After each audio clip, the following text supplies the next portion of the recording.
Hey, what's up, Nation? Porter here. I know we normally don't do this, but we decided this time to err on the side of caution and let you know that today's story does hit themes of self-harm, suicide, and if that's a problem, well, you are now aware. This is a side story, so will not interfere with the actual plot of the game. So if it's a problem for you and you feel the need to skip it, you can do that. Again, not normally our thing, but we're making an exception here for folks. Have a good one, and hope you enjoy the show.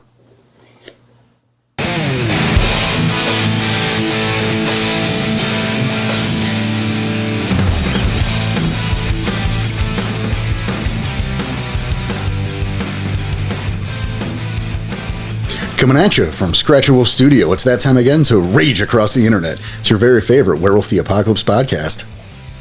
As always, I'm your host, Porter, and it's a quiet day. It's just me and this guy over here. Hey, what up, Tombo? What up? I think it's a weird one today.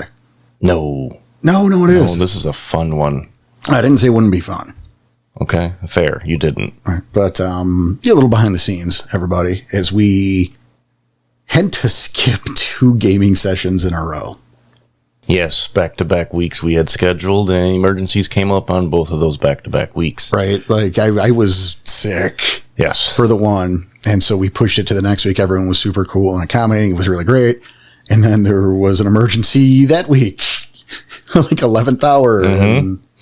And then we were going to try to push it again, and we went, let's just not take a step back, reschedule it properly. So that's the deal. That's why you haven't heard Chapter 8 yet. Yep. We haven't played it yet. Nope. And we're not going to today. That's not what this is either, clearly. Clearly, because it's just me here. Right, but that's a little bit related, though, right? Because we have talked about, time being a factor, not being able to get stuff done because, it's a lot of people and schedules and lives, and these things happen. And in the Garu Nation, things happen behind the scenes because you can't play it all out. The world keeps turning. Right, like unfortunately, we're not like 20 anymore. No, where we can game like 3 times a week. Right. Oh, God, that was great. God, I miss those days. I really do. We would game at least once a week. Oh, good, dude. I wasn't doing tabletop, but I was gaming 5 times a week. Oh, video. Yeah, that's 6 hours a day, 5 times a week. Yes. Yeah, that's a different thing entirely. But that was my gaming. I wasn't really tabletopping too much. Well, that's fair, but both here. Right. It was like you got home from work and you put on fucking whatever you're playing at the time, be that Xenogears or Battlefield was the big one for me. Again, different eras. Yeah. All right. Shooter games. Yeah. Gross. They were fun. Now they're stupid, but they were fun. Oh, we're not doing this. I miss gaming, okay? I don't even game anymore. I barely do either. Tabletop's all I do, really. I barely game either. That PlayStation is only for streaming anymore for some reason. Same with mine. It's sad. Mm-hmm. Anyway, yeah. Sorry to just give you our woes here. Yeah, we just got a little morose there. But we had the time. So what we're doing today, which is why we don't know what the intro is going to sound like. So either we get this one or we don't. We'll figure it out. It's going to be Danny's problem. Yep. Good luck. But so we are recording an interlude, a one-off with Walks with Anubis. I'm excited. Right? This will help for me, especially, guys, because I'm going to know where my line is on my knowledge. Well, hopefully, I don't know. We'll see. It's just gonna. I'm going to third school. Hopefully. Well, I don't know about all that. Porter wrote it. I don't know what I'm doing, but I don't know what you're doing either. You get to respond to it. Nice. Shockingly. But it's a little aside, little vignette. Yeah. The rain pours down, the cool breeze taking the edge off the sweltering day. Flashes of lightning illuminating the darkness as thunder growls a warning through the night. It's peaceful, and while his pack and new allies must be sleeping soundly, Walks with Anubis is wide awake. He looks out the cabin's window, watching the raindrops slide down the window like teardrops, and slips outside to the porch swing, watching the sky as he remembers. It was a month or so since his first change. He had been traveling with strides with shadows, known privately as Darius, an old friend of his missing mother. Strides in shadows stood a wholly average 5'7". A t-shirt always covered by an old army jacket that he said was his father's in a way that you knew he's lying. His blue jeans worn and only frayed at the cuffs where they meet with his tan boots that were half a size too big. Shaggy dark hair fell just above his green eyes, and he always made a point of growing his beard to what he'd call the height of homelessness before shaving it entirely and starting the process over again. It all broke in the middle of the night. Dante was woken with a start. It's time. What? Darius's breath was hot and smelled of a combination of whiskey and menthol. He looks Dante sternly in the eyes. Your rite of passage. It begins tonight. Now. Okay. Listen to me. I'm ready. Your rite of passage. It's a series of tasks. You have to do this on your own, and you have to start now. Do you understand? Yes. You have to deliver a message to the Sept of the Oaken Heart. When you get there, tell them who you are, what you're doing, and demand to speak to Whistler in the Wind. Say the name. Whistler in the Wind. Good. Don't forget to... He looks panicked over your shoulder, shakes his head and focuses back to you. Don't forget to announce yourself when you get there, and tell them this message word for word. To pull out like a little notepad. And he takes it, throwing it on the ground. Okay. No! You have to memorize it. Okay. I'll try my best. The sirens are screaming and the fires are howling way down in the valley tonight. There's a man in the shadows with a gun in his eye and a blade shining oh so bright. There's evil in the air, there's thunder in the sky, and a killer's on the bloodshot street. Oh, down in the tunnel where the deadly are rising, oh, I swear I saw a young boy down in the gutter. He was starting to foam in the heat. Do you have that? Not really. That's a lot to remember. He repeats it again. You have to memorize it. He'll know what it means. I'll repeat it over and over as I run. He takes a deep breath, as if steeling himself for whatever's to come next. I'll buy you all the time I can. Quickly, to the Umbra. And Avatar Oval is waiting. He'll guide you to your destination. Thank you. Go! At that, I disappear into the Umbra. That's why I was like, I need to fucking write this down. I mean, I guess that's fair. Maybe I will. Maybe it's your rite of passage. But I mean, I guess spoiler, you passed it. So I don't have a notepad in front of me. You're not supposed to write it down. You're supposed to memorize it. Dude, that's too much to memorize. You're killing me with that one. It's also past tense. Spoiler alert. Yes. You passed this. Okay. This is a flashback. Holy shit. Quickly, you slip the gauntlet. It's cold and quiet and also dark. It's the time of the Ragabash. All is blackness, save for Owl.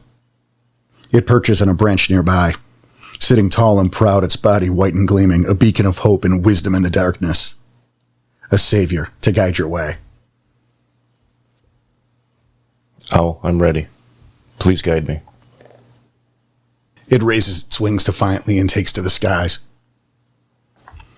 flying a path through the forest. I shift lupus and run as fast as possible. The run is long and arduous. Owl takes no consideration to your lagging behind.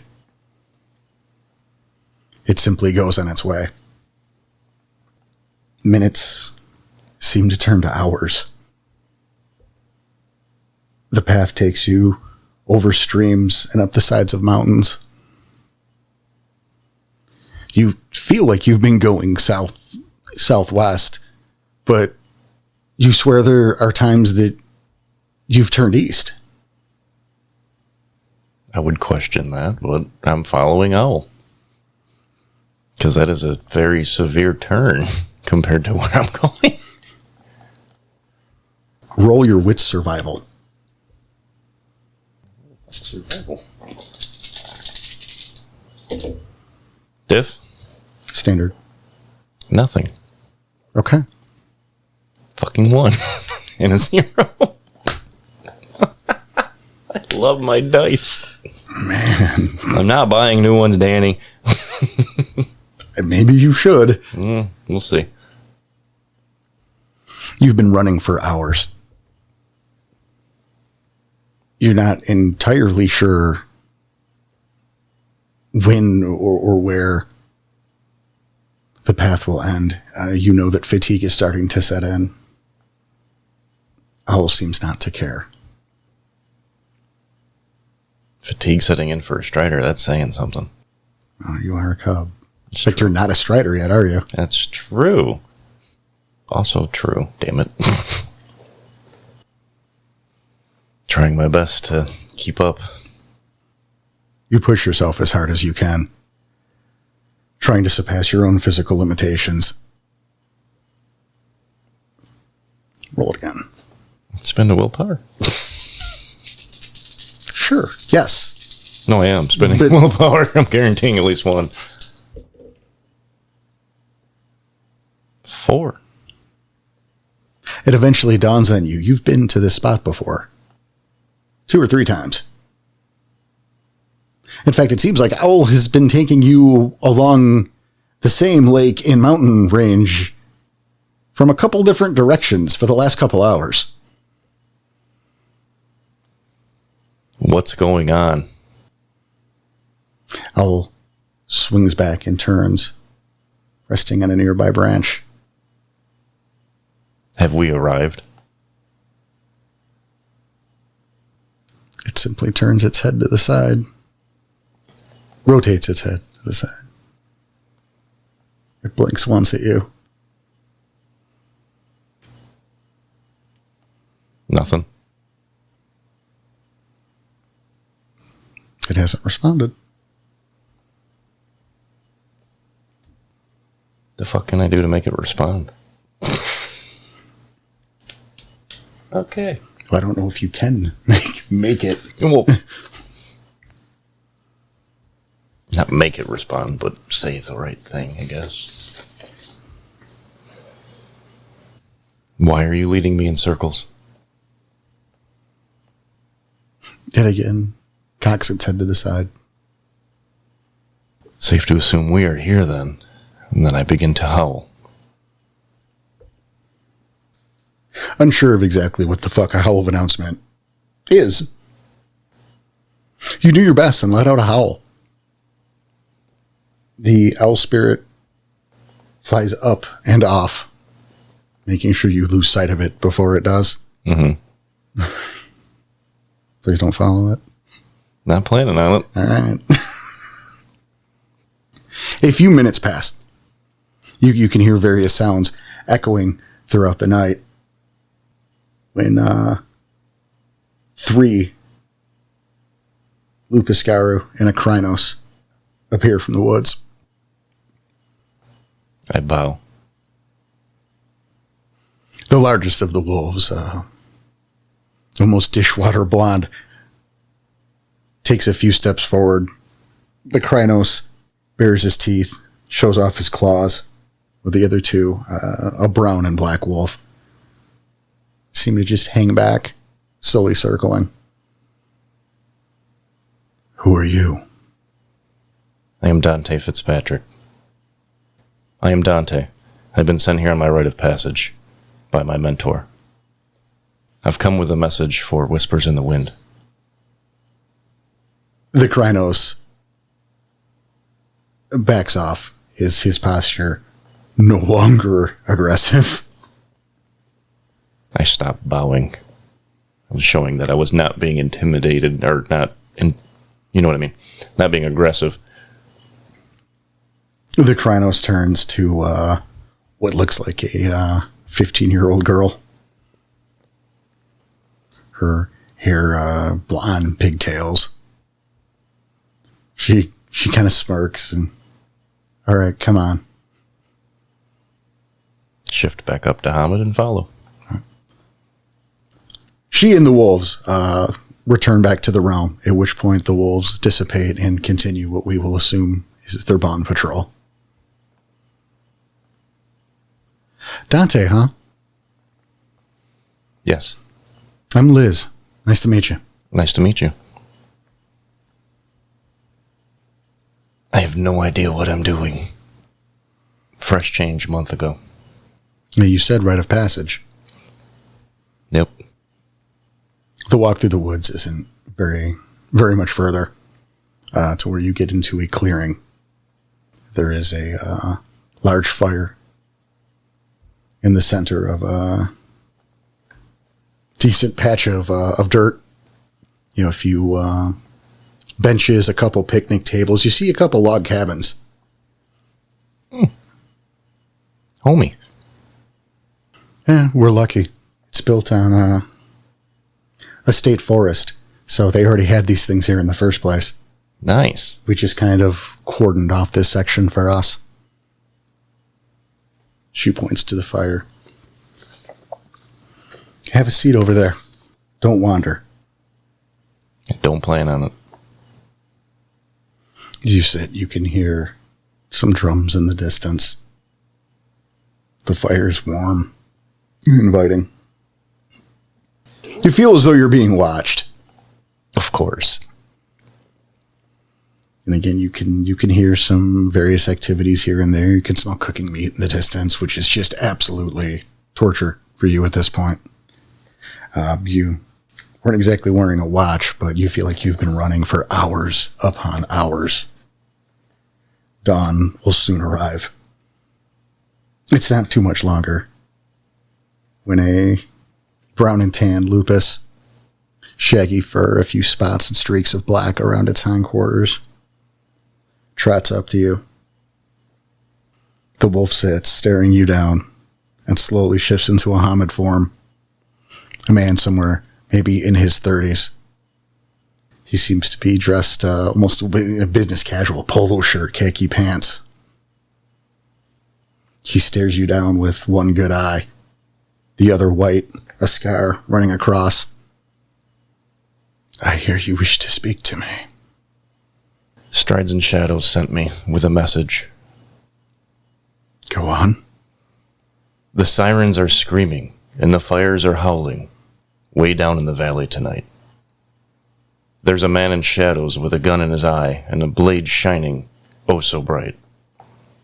There's evil in the air, and there's thunder in the sky, and a killer's on the bloodshot streets. Oh, and down in the tunnel where the deadly are rising. Oh, I swear I saw a young boy down in that gutter. He was starting to foam in the heat.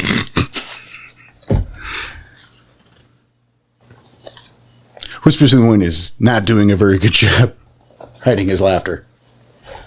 Finally, he breaks, cackling loudly. You hear a second voice. You look behind you. It Strides. Bat out of hell? You had him quote Meatloaf at me? Oh, you're such a dick. I didn't even know that was Meatloaf. Strides is laughing hysterically. I knew it. I knew I could get him to do it. I made it sound like it was some sort of code, like there was like a war coming. I hang my head in shame. Strides, still laughing, sits down next to you. There's a bowl in his hand full of some meat. He hands it over to you, and you join in the laughter as the three of you talk through the rest of the night, up until it is eventually time to rest. Meatloaf, huh? You snap back from your memory suddenly. Was that Meatloaf you were humming? It was. All right. It seems like a natural pause. That's fine. Right. Like I like the idea that, you're having that memory and you're humming the song absentmindedly.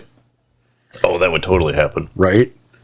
Because I'm sure after that he taught me the song and sang it, and we sang it around the fire and made a good laugh of things. Yeah, that's fucking clever, because I didn't even know. Yeah, like, I'm going to have him quote song lyrics and, make it seem like it's some coded message. I like that. Yeah, we didn't have anything important to do, and it's time for your passage, so That's part one, man. Oh, that's too funny. That is a good rite of passage, though. Hey, I delivered the message. It's technically a Strider thing. Just part one. There's actually 2 other parts to it. Oh. So the idea is Okay.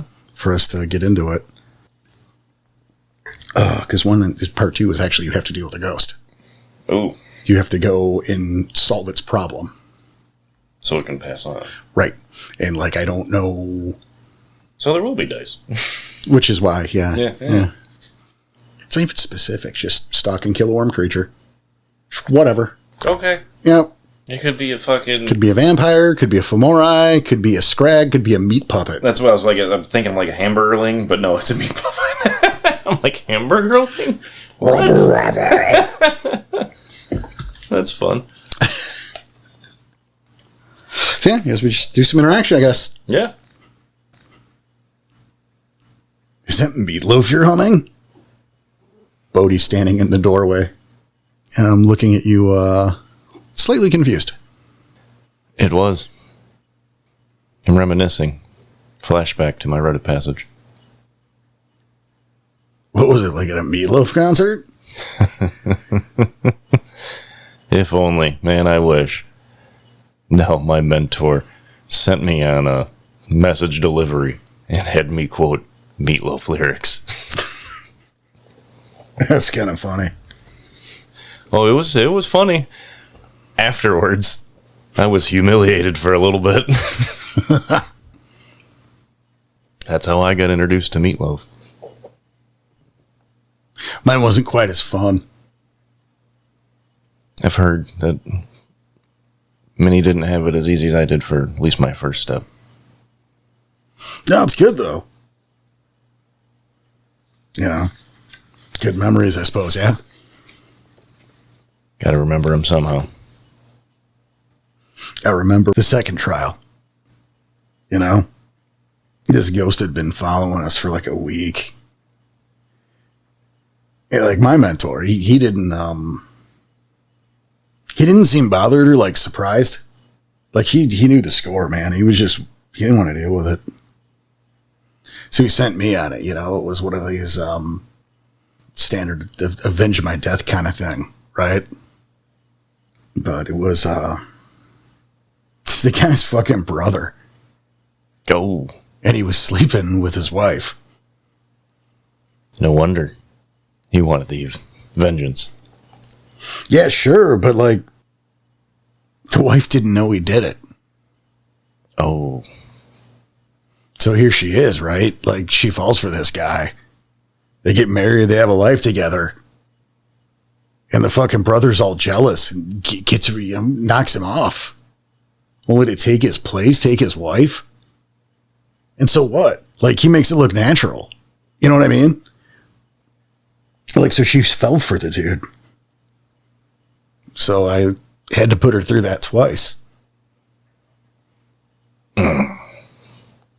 Never gone back, but I always wondered if the ghost of the brother's seeking vengeance now, too.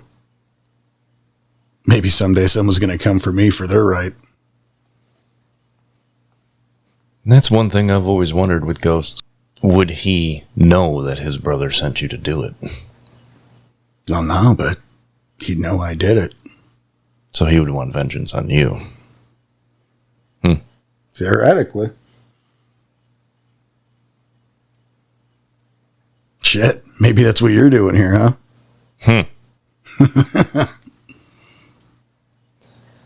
Luckily, haven't been here long enough. Haven't noticed any. One, but she seems harmless. No, everything seems that way. For now. Shit, this town seems that way. We both know that ain't the case. It's an understatement. Bodhi taking a couple steps to the edge of the porch. Yeah, leaning on the staircase. He kind of peeks out from under the awning into the sky. You wouldn't think we'd have this much rain. Shit never stops here, it seems. Makes me wonder if the spirits maybe have something to do with this. Nah, I think it's just weather. It's an unnatural amount of rain for the time of year, though.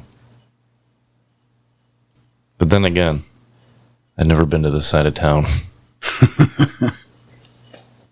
Yeah, I don't know a whole lot about a bunch of weirdo-shaped islands in the middle of the country.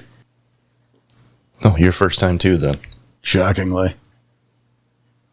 Yeah, I grew up in a carnival. We were mostly in very flat-landed area. You were a carny? I was. Like, guess your way to hit the bottles, bearded lady kind of thing? Trapeze stuff. Acrobats. I'm good on my feet. And with my hands. I hope so. Maybe it'll keep you alive longer. Haven't let me down yet. Yeah, but you've been Garu for like an hour and a half, right, bro? According to your time, yes. He lights a cigarette, offering you one. I gladly accept. Storm keeping you up too, huh? Yeah, well, we got to keep rotation for the pack. You know, some of us active at night, some during the day. Someone's got to be on quote-unquote bond patrol, I guess. Well, and less people, better time to investigate. Also true. So much going on around here. I don't know which way's left at this point. So many mysteries and nothing solved yet. No, we'll figure it out. I'm just glad we cleared the air after that first encounter. Yeah. That was a rough interaction. It's better working together like this. Oh, 100%. This would have been bad news for us, specifically having to watch out for you guys all the time. Yeah, that wouldn't have gone well. I mean, don't get me wrong, I'm not trying to start a thing, but you guys are new. Oh, we would have died. I don't doubt that. And I'll tell you what, bro, I mean, you don't know us very well yet, but we wouldn't have taken a whole lot of pleasure in taking the new kids out of the map, you know what I mean? I mean, me'd fuck you up, but you'd feel bad about it. That's good to know. I have met some heartless people in my past. Carney and all. Man, we did come off strong, though. Didn't expect other Garu here, though. Didn't know what to expect when we come up and, see our current leader being jumped by 4 Garu. Yeah, well, I didn't expect the Karate Kid to show up, all right? Old man can fight. Fucking Mr. Miyagi whacks to us out of fucking nowhere, man. You known him long? Just for this mission so far. We all have been guided here by those dreams. Yeah, Gaia works in mysterious ways, I guess. Just doing my duty at this point. I was told by somebody in the past, always follow what Gaia gives you. It'll make a good segue to the next flashback. Yeah, because I didn't realize the fucking Rite of Passage thing was in there. I glossed over it and went, I think this could be good for Rite of Passage, and it wasn't. Figured going on Feralia it would work, but nope. But I mean, that still happened. That's when I lost my, quote-unquote lost him. I don't know. It might come up. I don't know. It's there for you. I left you many cliffhangers in there in case you wanted to play with the backstory. Well, I even mean in tonight during this. Oh, okay. Oh, yeah. I don't know. I don't see why it wouldn't. You take a long drag off the cigarette. As the memories flow. Some little town in Kansas. Darius had been particularly quiet about why you were going. So what's up, boss? What are we doing? The next stage of your rite. All right. I'm excited. I'm just going to introduce you to, a new friend. If it's anything like what the last few you introduced me to, I'm more excited. That was fun. This one probably won't be. Oh? You continue to walk down the street. See rows of houses lined up. The sun's starting to set. It's quiet. You can smell the remnants of a few barbecues, off in the air in the neighborhood. You can hear some children playing in their yard, a few mothers calling their kids inside. It's very wholesome suburbia. It's peaceful, right? Yeah, but ever since the change, barbecue don't smell the same. Yeah, well, you look around at this, so many people, it's the American dream, I suppose. White picket fences, families, barbecues, and play dates, and all that shit. A life I'll never see again. Well, you weren't going to see it from the carnival anyway. Ouch. But here's the thing, man. It's not really what it's all about. I mean, it's a nice thought. It's a nice little dream. It keeps the monkeys in line. But the worm's still here. I mean, to try it, it's in everything. And it's easy to run around and find, some scrags or some femori to kill. Oh no, some black spiral dancers. Let's go get them. Obvious threats, But let me ask you. What do you do about the guy who's beating his wife 3 doors down? That's a good question. I mean, beat him back. But then what does that do? Probably makes it worse for the wife. Maybe. Maybe leaves a kid without a dad. And then how does he grow up, right? Not good without a father figure, I bet.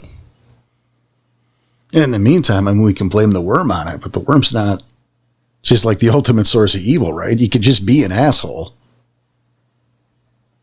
which attracts pains, which continues the cycle of shitty behavior, or sends those banes to neighbors next door who start to get into things or maybe get possessed. It's fucked up. How do you fight the worm in the fucking suburbs? Sounds like carefully. Yeah, good answer. I'm just saying, kid, as things are complicated, there's more than one way to go about things. Sometimes you got to get creative, and sometimes you got to remember the damage you're going to leave behind. So sometimes I'll still have to remember my humanity. It's not just all fun killy. Yeah, we may not be human, but yeah, that doesn't mean we shouldn't have humanity. There's always two sides to that coin. It's all about balance. Something from what you've been teaching me that the worm stopped doing. Yeah, well, at least we're employed, right? Fair. It's a good point. All right, I think this is about the spot. He looks around a bit to make sure no one can see and ducks into the tree line of the little forested area, just on the other side of the street from all the houses. I follow him like a lost cub. So this might be a tricky one. He leads you through the trees. It's hardly a forest, but a small stretch, a wooded area, leading off from the back end of a park.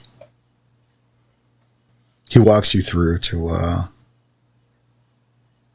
set of playground equipment as the sun's slowly retreating into the horizon. You see it's largely empty. People in the distance leaving. He waits at the edge of the tree line. We should hit the shadow.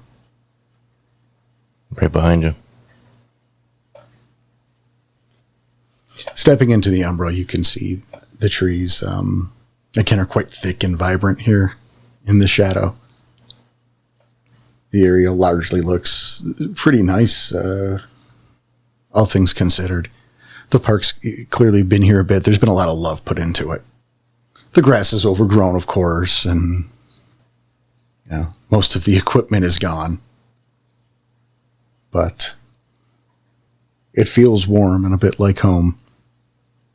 You start walking to where the equipment is, and things do seem to change, however. It gets colder. You start walking up a hill as the terrain changes.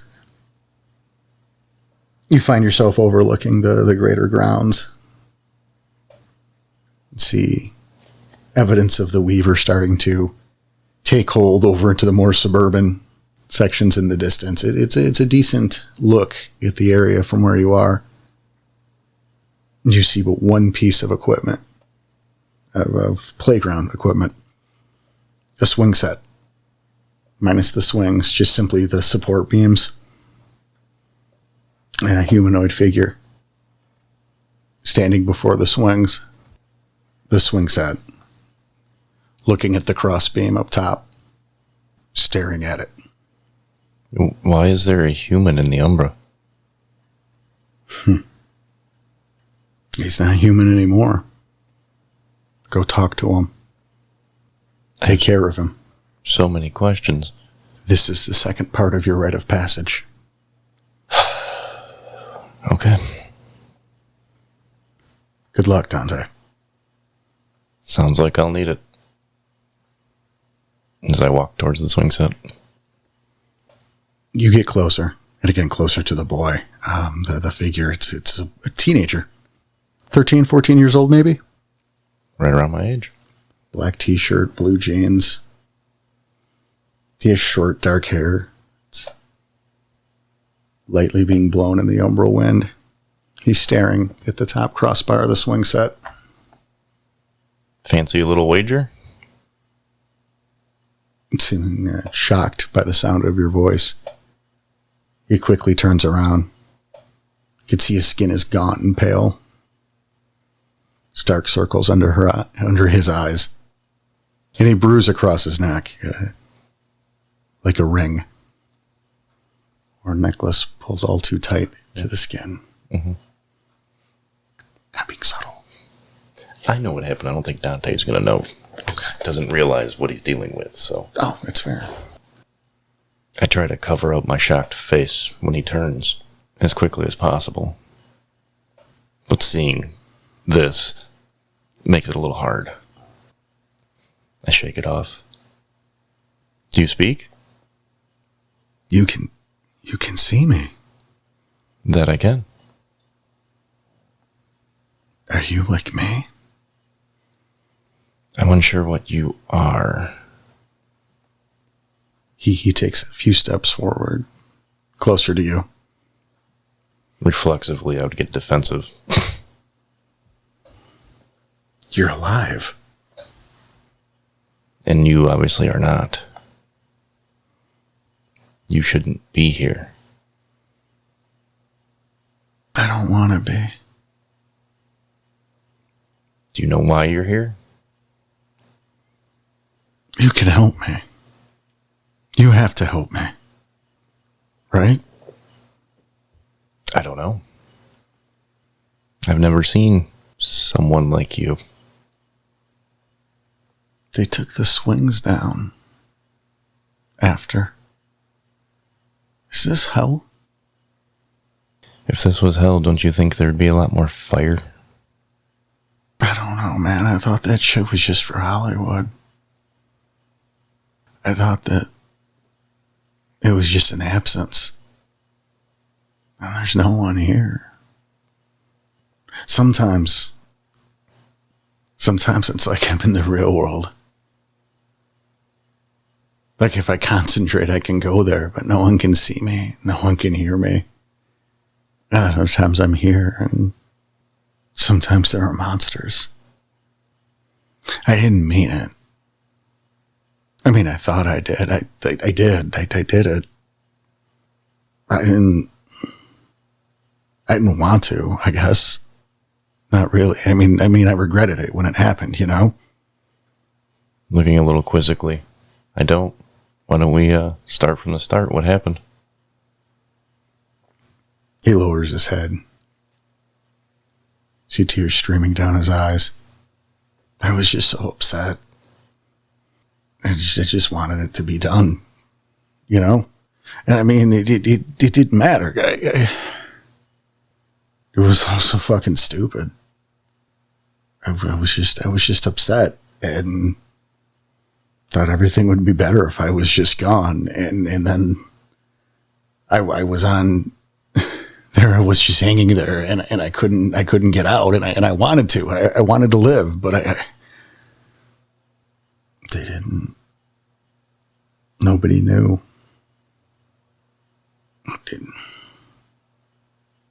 I was so angry.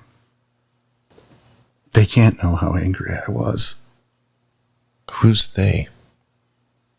My family, man. You can stop it. You can help. I think. I think I have a slight grasp of the situation. This is all still very new to me, but I will try to help.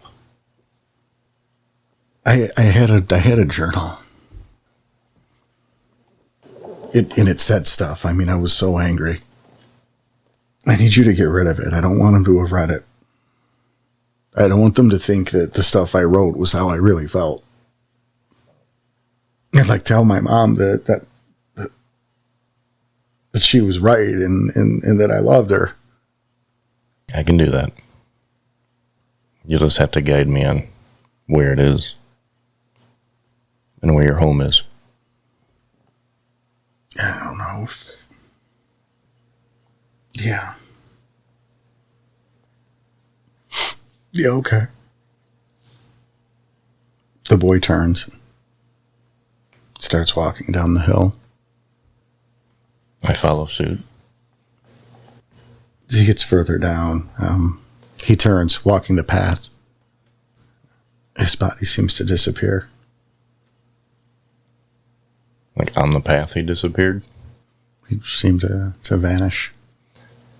Fuck. I guess I would just wait. It's kind of hard to follow nothing. So I'm not exactly popping out in the realm right here. Obviously, I'm going to look around and see if there's a structure somewhat swarming of a house near where he disappeared.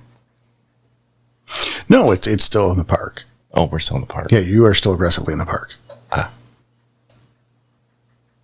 We'll look back towards the park. I mean, you're still in the park. But look back towards the swing yeah, set. I get you. Yeah, sorry. There's nothing there. Okay. I mean, I guess I'd walk the path then. Okay. I'm looking for houses. Or foundations. I get it. The path is, I don't want to use the word hiking trail, but, you know, a paved path through the park kind of thing. You know, it is a trail that just kind of goes in sort of a circle or goes around what we're assuming is the bounds of the park. So that's not leading me in any direction. I honestly don't know what to do. Guess I will head back to the forest line to go pop back into the realm. Okay. You return to basically where you started from. Taking a moment, you look around once more before stepping sideways again. Yeah, safe in the tree line. In the dark, you once more return to the realm. Yeah, the moon is doing a fair job. It's almost full. Illuminating the sky.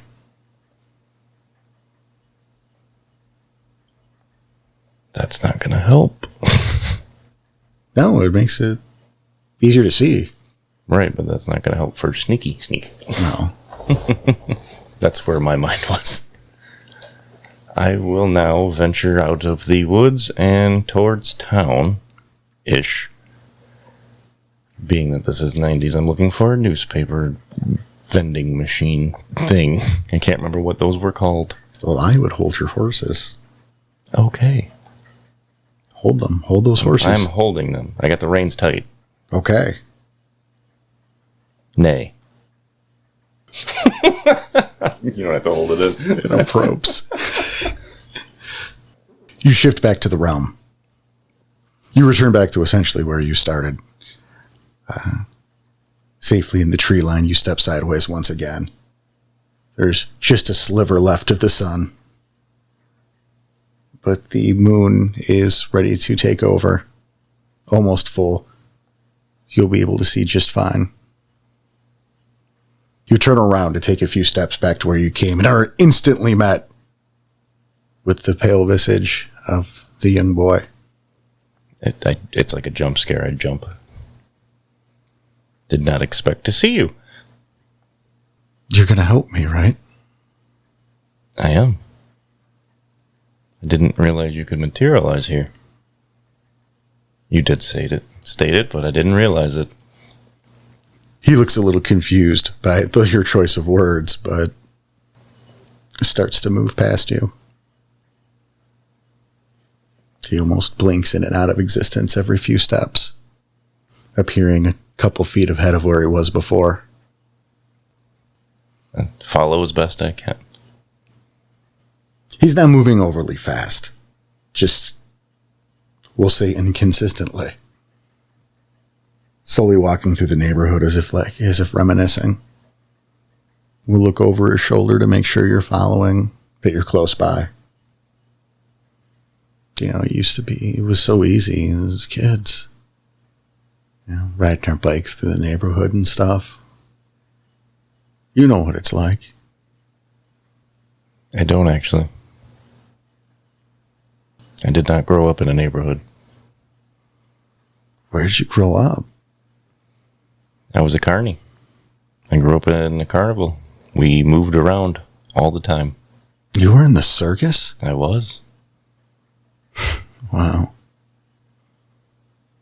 Only place I called home was my RV. That had to be cool.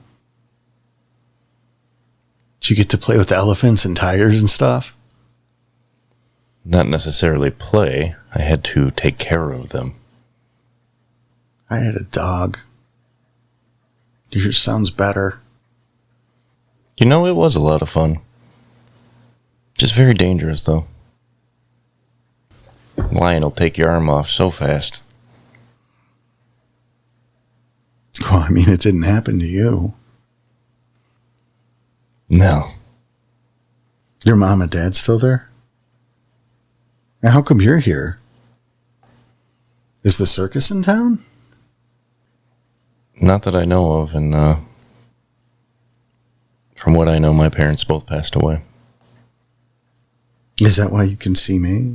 Because you lost them? Or you're looking for them? I'm special.